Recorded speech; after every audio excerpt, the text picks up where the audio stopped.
Hey, what's up, Forum? It's Gorilla Hands, and today I'm going to be reviewing Bulletstorm along with Timmy. Hey, what's going on, everyone? Hey, what's up, man? For those of you who may not know, Bulletstorm was released a little over a week ago. It's a first-person shooter that's set in the 26th century. It's developed by People Can Fly and Epic Games. And a quick little fact, Epic Games is actually, their headquarters is where I live, so little tidbit of information. And the game is composed of three basic components. There's the single-player campaign.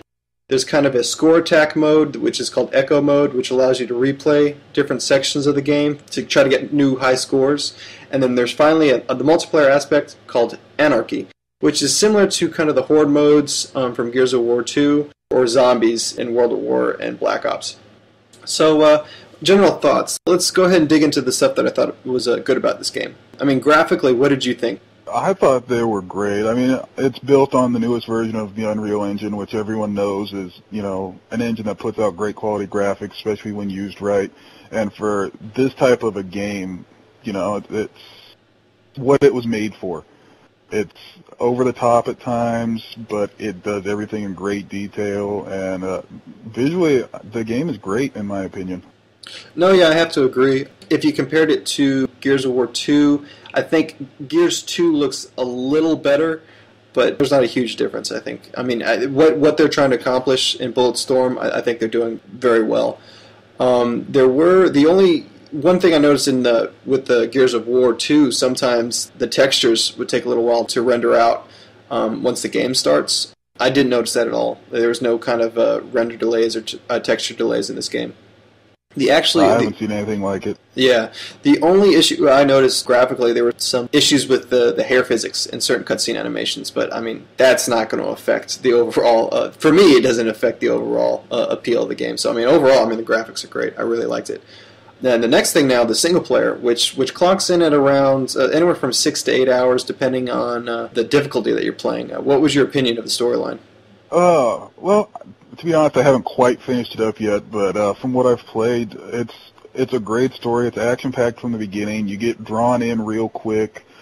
The characters are done in such a way that I don't want to say you really develop the true feelings for them, but you want to see your character get through everything. You want to help Ishii after what's happened to him. You can tell them your character feels bad about it, and it's really well done that way. The story does a great job of setting everything up. Yeah, no, you'll look at kind of the promos for it and the commercials, and you'll think it's over the top. It's got a lot of potty humor to it. It's heavy on the violence, but it does a good job of pulling off a fairly decent story. It's a story of revenge, and you would think it would be pretty simplistic and not very engaging, but I actually kept playing it because I wanted to see how the story was resolved. So they did a fairly good job with it. I mean, be forewarned, if you don't like dick jokes and potty humor, this game may not be for you. And this is hyper violent. I mean, the whole point of this game is violence. So just keep that in mind going into it. But I was pretty happy with the single player. Some people might think it's a little short, but I thought by the time I was finishing up the game, it felt like it was about time to wrap it up. I think that the pacing and the length of the game was perfect for single player. The other thing, the big thing is the gameplay. I mean, it's different. I mean, what is your take on how Bulletstorm handles its gameplay? I really liked it. The controls from being such a Call of Duty player took a little getting used to, but it's the same thing when I go back and play Gears of War. But the gameplay as a whole, it was great. There was a lot of action. It never got too stale. None of the cutscenes were really drawn out, so you were able to get back to playing.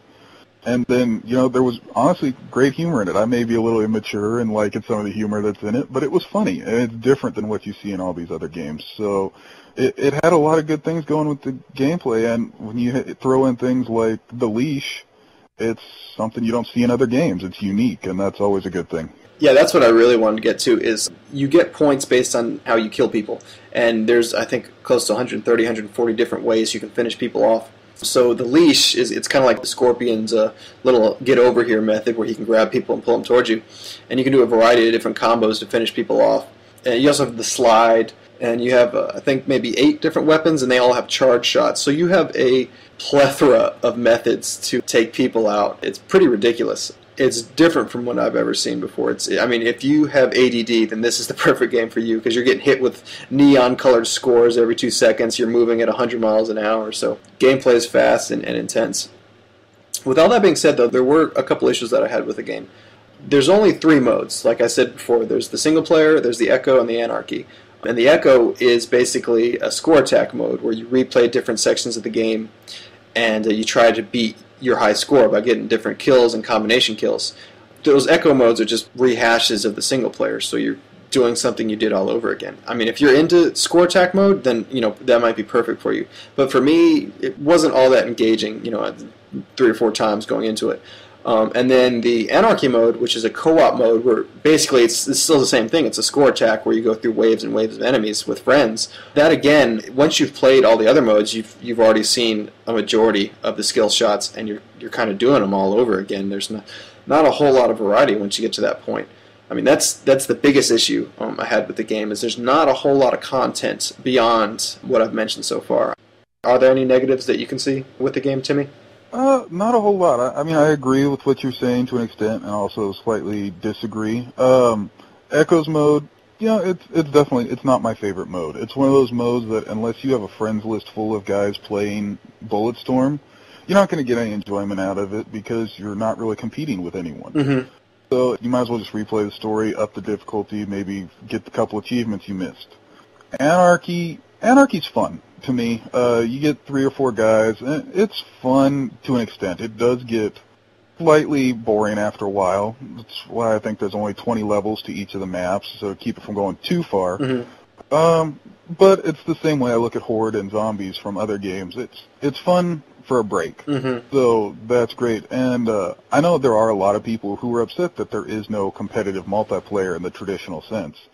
And I understand how those people are looking at it, but I gotta say, I've read an interview with the developers and People Can Fly, and I agree with what they said. They said if they put it in there, it would suck. Oh, yeah. And I think it's pretty true. If you take a leash into a competitive multiplayer and you can make everyone go in slow motion, where's going to be the fun in anyone for that? So there wasn't a whole lot they could have added. I think all they could have done was maybe make the story longer. But I like the story how it is. Yeah. It's not too long to where you feel like you're grinding through it, and it's not too short. So. Yeah, no, I can see that. I guess at the end of the day, I mean, is this game, worth your time, and is it worth your money? And for me, I definitely think it's worth your time. It's such a new and different experience, especially maybe if you're getting burnt out on other shooters, or maybe you just want a change of pace from normal games. I definitely think it's worth your time. But I don't think it's worth the full price tag. For me, I think it's best to either rent the game or wait until it gets to the discount rack and then pick it up. There's a demo online for, I think, on Xbox Live and PlayStation 3. So if you're kind of on the fence on it, you can play the demo a couple times. If you feel like you're getting worn out with it, then it's probably best to rent or get a discount. But that's my opinion. What do you think is your end verdict for Bulletstorm? I can definitely understand how a lot of people wouldn't want to spend the $60 on it. I'd say it's worth it just because it's entertaining. To me, it's got a pretty good replay value just because it's funny.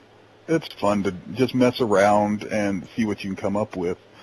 Also the ability, for the people that got it early on with the pre-orders to get access to the Gears 3 beta, which was all people looked at this game for. A lot of people was like, oh, it's $60 for the Gears 3 beta. No, there is a good game behind it. There really is. But I would agree. I'd say, if you're on the fence and you only kind of enjoy the demo, maybe wait or see if you can pick up a used copy, do something that way.